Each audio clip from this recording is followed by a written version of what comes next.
And I know we're in the middle of a series called Bring It Back.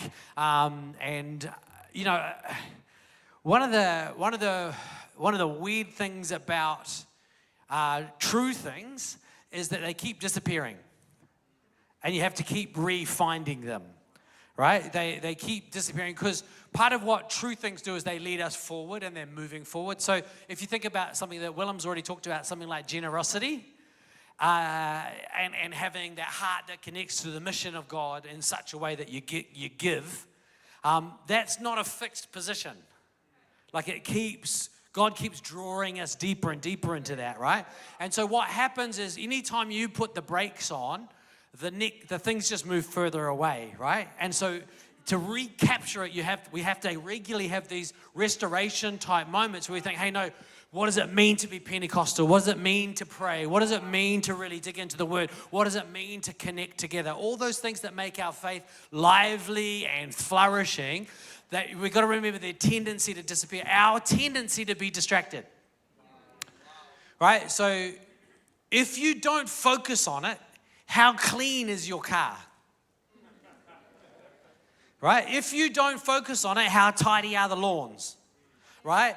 And one of the things we need to recognize is every time we need a revolution, it's actually not a revolution, it's us coming back to the proper order. So when a revolution happens, it's because we've been the rebels and God is trying to bring us back into obedience to His word, obedience to His will. So that's what we're doing when it comes to bring it back. We're not just bringing back truth, but God is bringing us back from rebellious states of mind, rebellious ways of behaving. Through repentance, we come back to His true will, His true way, so that our life aligns with His purposes. Now, the challenge in life is aligning with the purposes of God is the same thing as aligning with the nature of reality, which is why it works.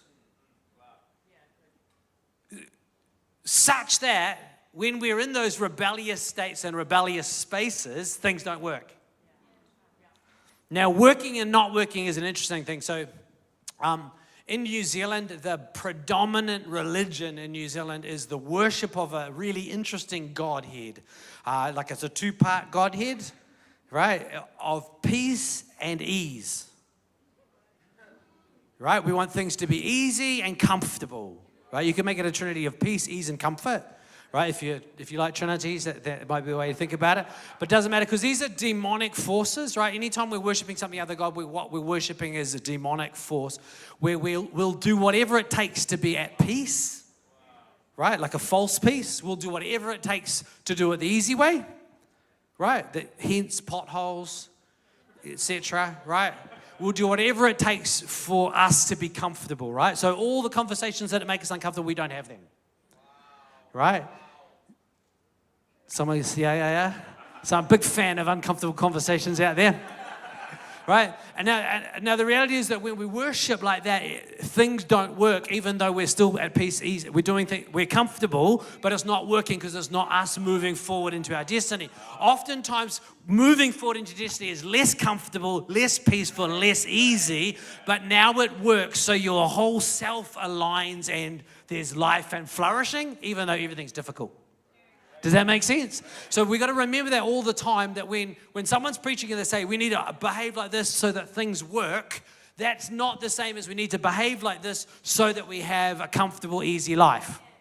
Because our goal as Christians isn't a comfortable, easy life. Our goal is to take up our cross and follow Him.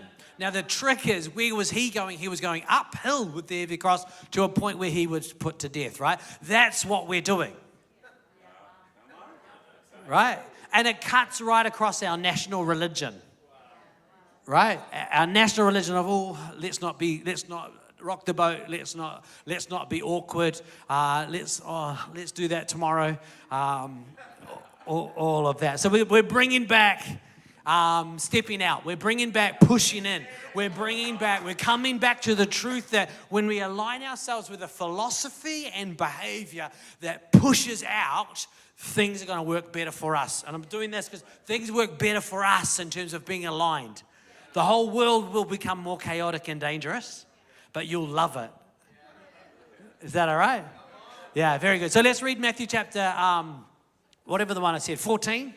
Matthew chapter 14, verse 22. It says, immediately, so this is immediately after Jesus breaks bread and feeds 5,000 people with just one person's lunch. He breaks it up and feeds a whole massive crowd.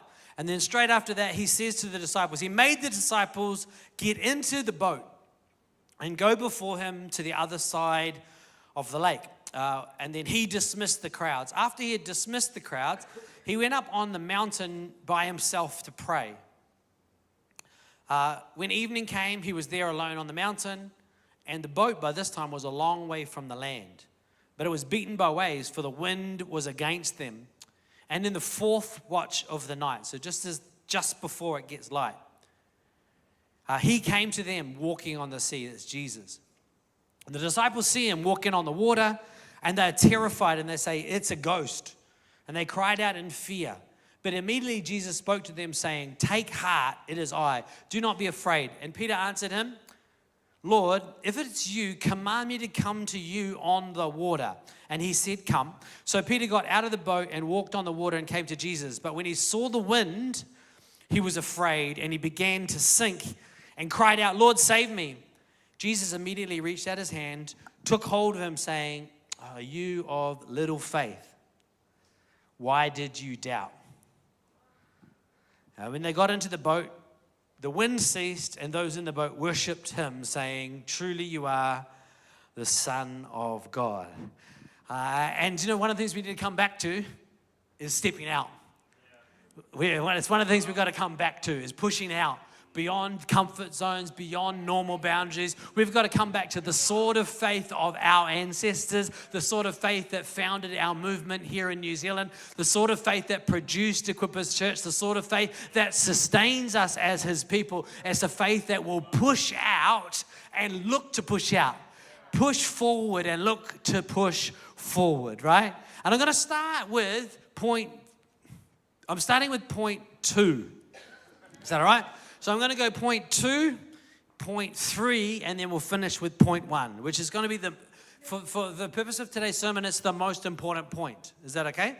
So the other ones, you don't need to listen till I'll let you know when you really need to pay attention. Is that all right? Right. So point number 1 is that we have to get out of the boat. Right? To see a miracle like Peter saw, to participate in the reality of who God was. To see that sort of miracle, he had to get out of the boat. And a couple of things to think about, right? So number 1, it's his boat, right? He's the owner of this boat, right? It wasn't just any old boat, right? It was his boat, right? Of all the people on the boat, he's the one most comfortable in the boat, right? Do you know what he would have been doing on the boat? He would have been in charge of the boat, right? So it's not just a boat he's in, it's a boat he owns. Right? It's a boat maybe it's been passed on from generation to generation. If not, it was probably a boat that he built, right? It's a thing that he's worked on day and night for years. It's not just he's used to boats. This is not just a boat that he's used to. This is his boat, right? It's his space, right? He's got the other disciples there with him, and he sees Jesus walking on the water. Now, one of the things that we don't really understand, because there's a few things that have changed between the ancient world when this story happened in the 1st century BC and the modern era. One of those is goggles, right? So because since we've had goggles, we've been able to see underwater. I don't know if you remember the first time you got some goggles. Anyone? That's a pretty amazing invention, right? And a pretty inexpensive way to keep a kid occupied for hours is goggles and a coin, right? You know, you just keep them going. Right, but in the ancient world, they had a really strange relationship with the water. Right? They had a really strange, the water was where all the monsters were. Now, this is a small digression, but if you've ever seen somebody drown, it's a pretty traumatic event. Not something I've seen. I've rescued people from drowning on 2 occasions. They were stuck in a stormwater drain. Yeah, both occasions, the dog had got stuck in the drain. They went to help, the dog jumped out, and they were stuck. Anyhow, when somebody drowns, when somebody drowns, do you know what it looks like? It looks like that they were pulled underwater by an invisible monster. Because and they keep going down. That's what it looks like, so that's what it is, right? Because that's how the ancient world looked. They got pulled under by this monster that we can't see because they didn't have goggles, so they couldn't look under and see, oh, it's just some fish and some seaweed, right? It was a monster under there, right? So one of the things that we do when we're baptized is that we're set free from these forces that pull us under. Right, so Jesus was baptized first, and Jesus destroys all the monsters under the water. And in this story, what Jesus is doing is walking on it. Right, so it's so much more than just, wow, cool trick, and it doesn't really line up with the laws of physics. It's not a physics miracle. It's a spiritual impact, spiritual warfare miracle, where Jesus is proving to us that all those things that are trying to drag you under and drown you, Jesus is showing that what you're supposed to do is just walk above those. Right. And so we've got to be able to, we've got to learn to walk on water. To walk on water, you've got to be willing to get outside of those things that you've built, that you've spent time in, that protect you, right? Your self-preservation mechanisms that you've built to protect you from drowning, right? That's literally what a boat is. It's the thing that stops you from going through the soft surface at the top of the water, right? So point number one, we've got to get out of the boat. And thinking and preparing for this morning, the story that keeps coming back to me was the first Revolution tour. So it was 2005, and it was called the Shout Tour, right? Because we were in a revolution then. We were just a big loud noise. And it was called the Shout Tour, and it was literally Pastor Bruce was back from London, and it was like, we're in a meeting, and he said, you got to get the students on the road, get them on the road. And I thought, oh man, he's going to be back in a couple of months. We better do something. And so we pulled like an idea together, even Cowan and Isaac Graham, and we said, let's just get all the Bible college students because they were there doing nothing. So let's get all them together. These are jokes, but let's get all them together. They were actually real talented. This is the very start of the little creative school. Carl Brockbank, 17-year-old Carl Brockbank was there in the dance. He was doing the dancing, the singing. Yeah, still can do all the things, but anyhow. And we had this massive tour schedule in all the biggest venues. So Tokoroa on the Monday night in Tokoroa. I can't think of anything more exciting. Tuesday in New Plymouth.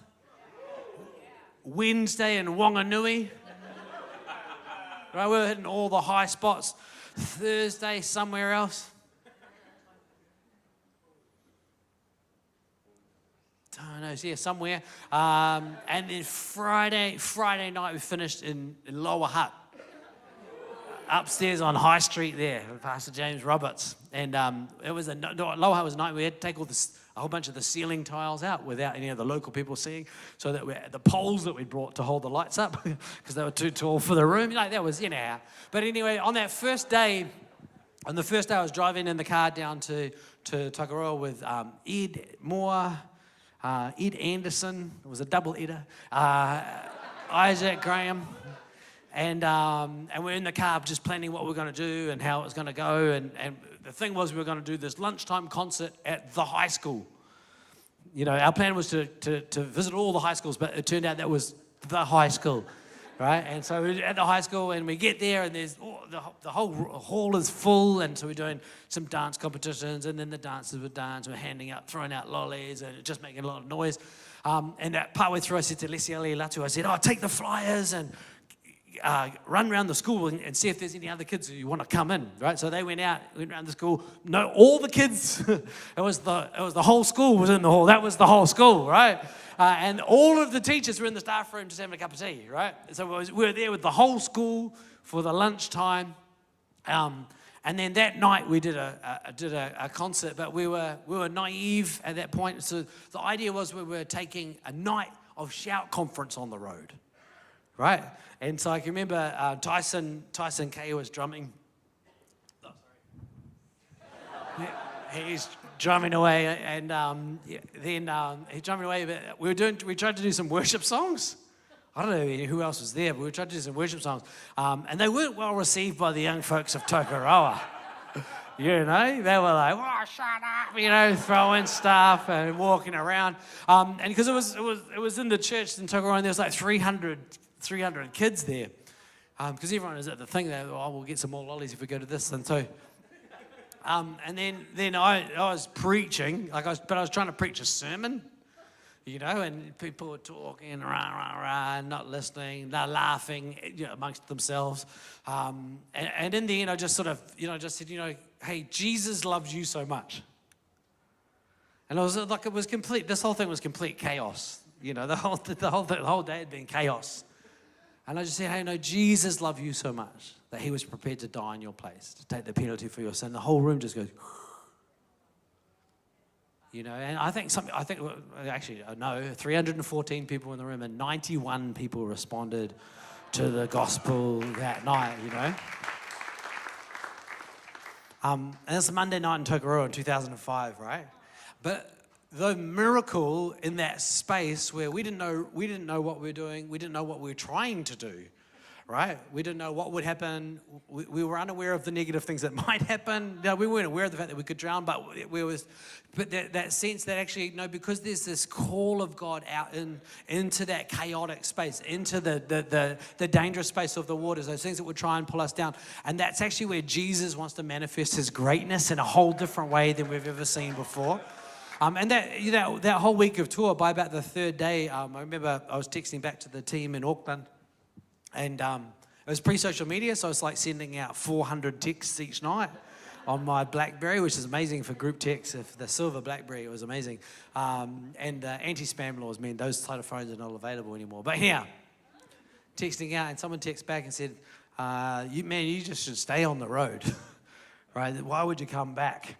Right? Because just God was just moving in these really amazing ways. In each location, we saw the biggest sort of event they'd ever had and the most people responding to Jesus, right? And that just kept building through the years of the tour. I think probably the biggest night we had was one night in Christchurch.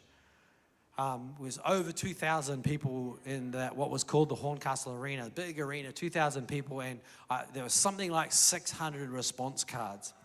And I can remember the next day just praying for those people who responded. Because one of the things I liked to do was just count the numbers. It takes a really long time to think of a person and count 1, 2, think of a person, to count out 600 in prayer. But all of that happened because there's a group of people prepared to just look really stupid.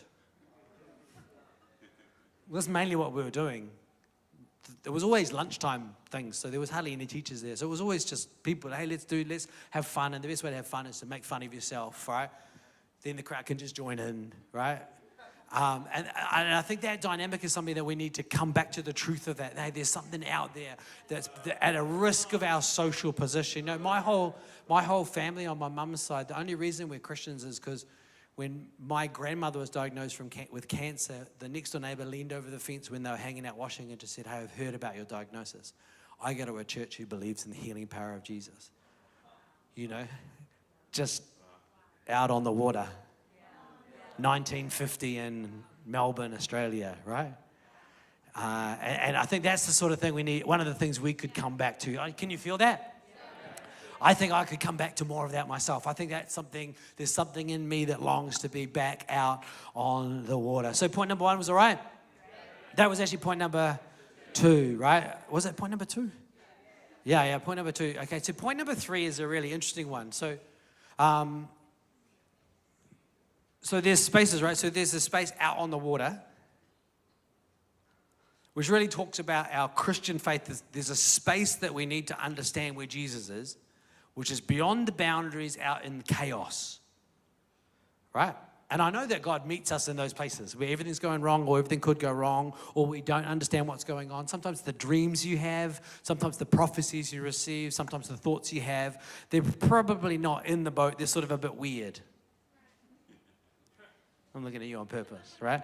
All right, so there's part of our Christian journey, part of our Christian understanding, part of our relationship with God is actually a bit out there. Yeah, we're aware of that. It's a bit weird, isn't it? Some of the things you think God might be saying. Some people are, oh, no, I'm very conventional, right? It's worth recognizing that throughout church history, there have been a lot of really weird people. Right? I don't know have you read the Bible? Yeah? There's this bit in the book of Isaiah where he walks around the city naked for a number of months. Right? Right, don't. Well, you can do that if you want, but I will not be your friend, right? And don't be surprised if we put you in a log and saw you in a half like they did to Isaiah, right? Now, the reality is there's a lot of strange things where God speaks to people in all these sorts of weird ways, and there's this dynamic that can happen, whereas people get a bit out there and then they just keep going. Right? Peter didn't get out there and walk on the water and then just walk all the way. Oh, I can walk on water now. I don't do boats anymore. Right, we've got to learn, do you know what we need to, one of the things we need to learn how to do is to get out of our boat. And do you know what another thing we need to do is get back in it. Do you know what I mean? So I want to speak to everyone with a prophetic angle, right? A slightly weird political vibe, a different theology that you found on the internet. Do you know what? It's all awesome. God bless you. And do you know what? I'm not even going to question whether God's speaking to you about all that stuff out there.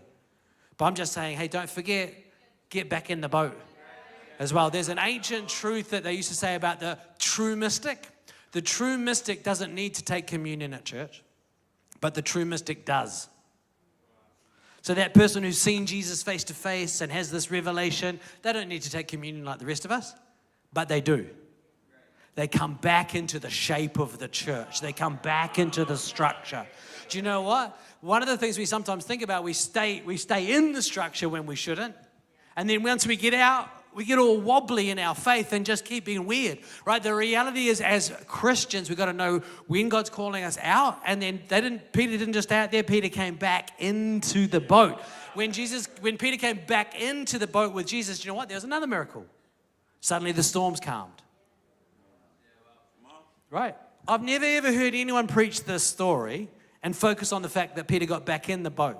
And then there was another miracle. We don't even mention that other miracle. We just talk about this amazing one where Peter walked for who knows how long, right? For a very small amount of time, this seems to insinuate. He walks on water, but then there's this miracle of getting back in the boat. And you know, I think it takes just as much faith, just as much courage to get back into the structure, get back into a small group, get back into some relationships that have become estranged, get back in under authority, get back into contributing and giving and serving in the boat, right? Because they weren't all sitting in the boat, were they? They weren't all just like sitting there. They were trying to keep it afloat, working hard, right? Getting back in. So the first step, we talked, point number 2, which was we said first was getting out of the boat. Point number 3 is we've got to know when it's time to get back in. Imagine what it would have been like if that group of people on that first Revolution tour had just kept on touring. Right, how far would that Mitsubishi Magna go? Do you know what? I remember I was staying in Wellington for the weekend, I think, and then Ed Anderson drove the Mitsubishi Magna back up to Auckland. But it had been behaving a bit weirdly on the trip, you know? Had been a bit wobbly. Like from about day 3, I can remember driving through like around Otaki and stuff, like it was really loose on corners and crazy. And so I said to Ed, I'll just take it a bit quietly. He drove it back, and then I got it checked out. And it was the rear sway bar. The rear sway bar on the car had broken, so the wheels at the back kept pointing in funny directions as you're driving along. Anyhow, I feel like if we'd stayed on tour, we'd just be another one of those really weird Christian outfits out there doing weird stuff. One of the powers of Revolution Tour is that it's a chance and opportunity for people to step out and push out beyond, and then come back to, I'm in church and I'm going to sit and listen to a preacher who's organized a message. I'm going to give my tithe. I'm going to invite my friends. I'm going to eat lunch with people after church. All of those normal structures and all those spaces that we own and love, right? Coming back into that space, then the storm's calmed, right? Moving on, right? Okay, and the final point, point number 3, which is actually the first thing that happens in the story. Point number 1. Point number 2.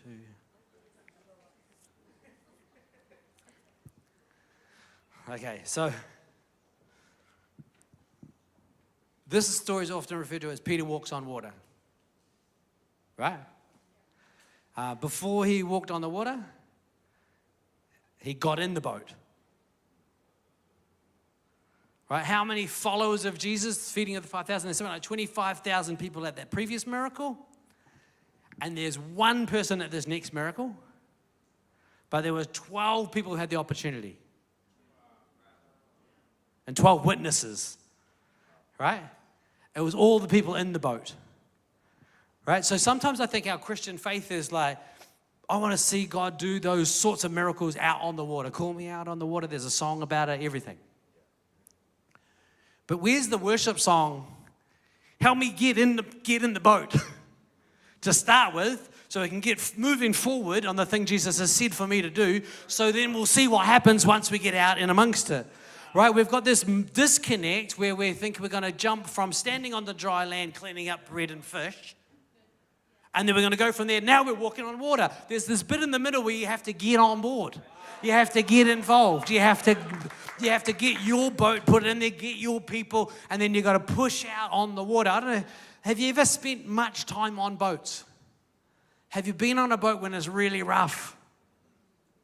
Not a ship, like an open boat when it's really rough. Have you been on an open boat in the dark when it's really rough? Nearly none of us, right? Because most people in a small boat in the open sea when it's really rough, most of those people aren't here, are they?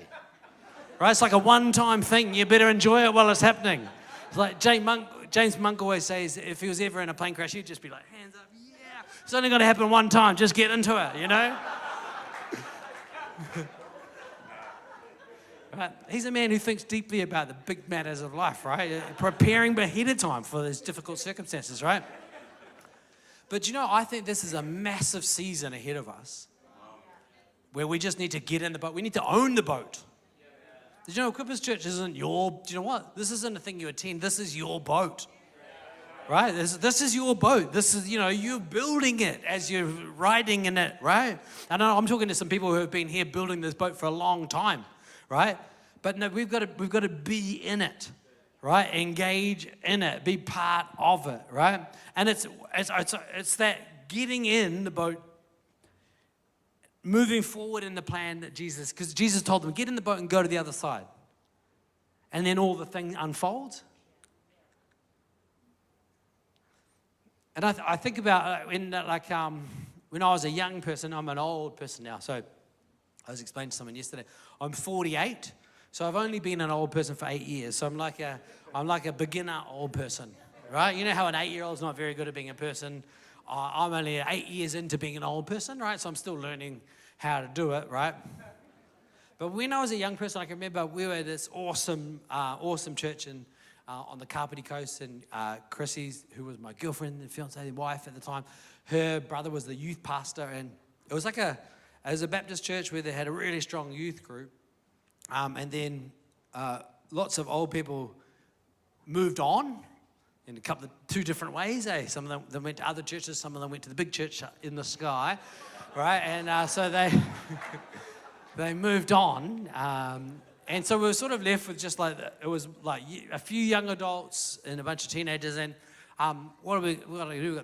We got this building, and so we just thought, let's start a children's type church on a Sunday. And I think Mike, Chrissy's brother, had read Bill Wilson's book about his church in New York. And so he said, let's just run church from 9 till 12. You know, so the parents are like, yeah, that's cool.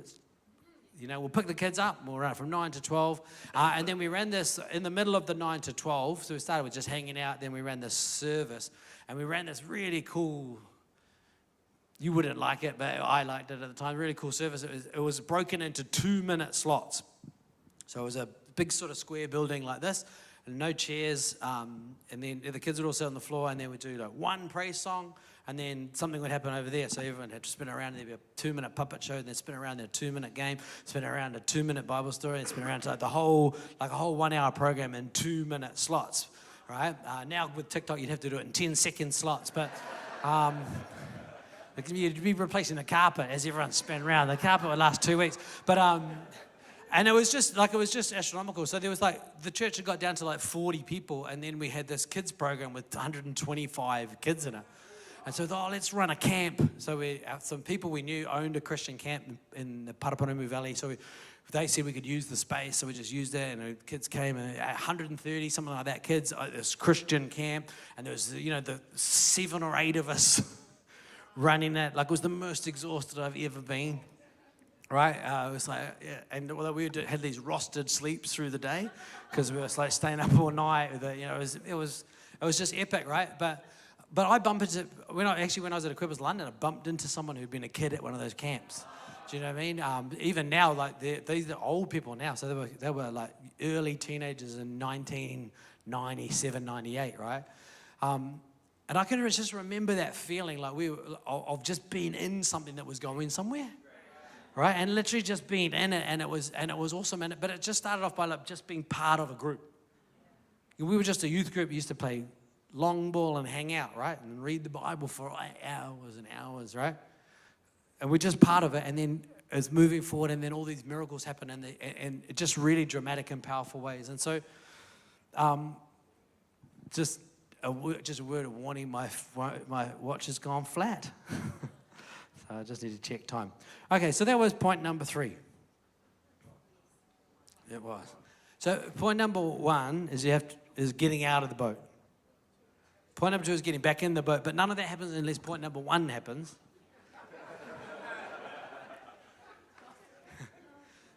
The first thing that's got to happen is you've got to get in, right? You've got to be part of it.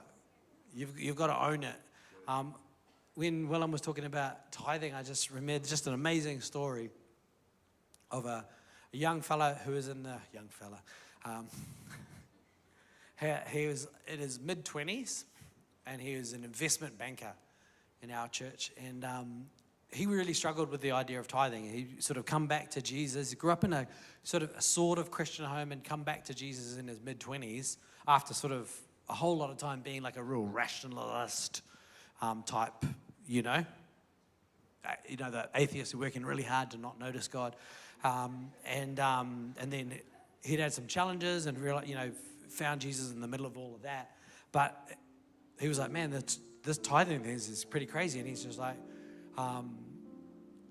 because it's a huge amount of money, because he was an investment banker and he was earning like more money than I was, and it's like, and we were chatting about it, having coffee, and I said, just with that tithing thing, I said, it's one of the few things the Bible says that you can just try out. You can just try it out, and I was sort of thinking about this idea, and I just said, look, why don't you just try it out for 3 months? Just for 1 quarter, and all the money that you give, I'll put it in another account. Not me, I'll get someone who knows what they're doing to put that money in a different account. And at the end of 3 months, if you need that money back, we can just give it back to you. Like, it's like, so 2 months in, let's get together for coffee. So 2 months into it, he said his whole life has changed. And I think in a really fundamental way. So he said one of the things that's changed is every minute that he's at work, he's thinking about how every dollar I make, I'm serving God. Right? So every deal, like a forest in Queensland or whatever he's working on, every deal I'm working on, if we can get this across the line, I'll earn a bit more money. That thing, my ability to serve God's going to grow. And so his whole focus at work, his motivation at work, his sense of leadership and authority in the workplace, he's just been able to talk more in meetings, having clearer ideas, able to make decisions at work more quickly, because I can see what we're trying to do here, because there's meaning in every minute of what he was doing at work. He said his view of himself had changed. All right, so I don't know all the details, but he said he'd always struggled with how he saw himself. So he spent a lot of time at the gym to try and look a certain way, spent money, and no judgment, but like men who spend money on cosmetics, you do you, but he was trying to, it wasn't driven by I want to look good, it was driven by a need to win people's approval. And he said he just had completely, since he started tithing, he'd completely forgotten all about that. In the middle of those 2 months, I'd also introduced him to one of the young people from the church in Auckland, and they'd started going out and got engaged. Right? I'm not sharing anybody's names, right? But he said, my whole life has changed. And he said, God hasn't given me any more money, Well, there's been no financial miracles, but all of the most important parts of my life have been transformed. And it's not about tithing, it's about getting in the boat so you get out on the water. And then, do you know what will happen out there? Who knows? Right? Who knows what can happen out there once we're in the boat, once we're in the thing that God is doing. And do you know what? The church is the thing that God is doing in the world. Amen?